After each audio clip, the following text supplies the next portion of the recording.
Polisi telah menangkap Elias Rodriguez, 31 tahun, pelaku penembakan terhadap 2 staf kedutaan Israel di Washington, Amerika Serikat. Penembakan terjadi saat korban menghadiri acara di luar Museum Yahudi pada Rabu 21 Mei 2025 malam waktu setempat.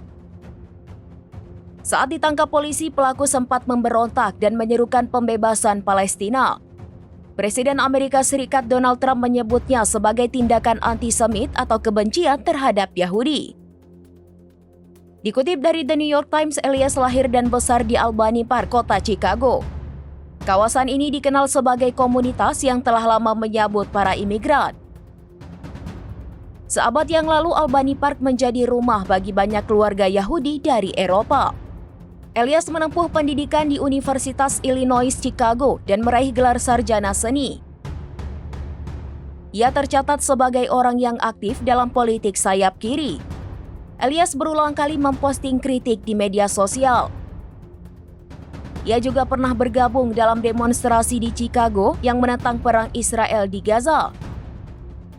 Terkait penembakan di Washington, Israel mendesak Amerika Serikat untuk menghukum berat Elias dan menyeretnya hingga ke pengadilan.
Download Tribun X sekarang, menghadirkan lokal menjadi Indonesia.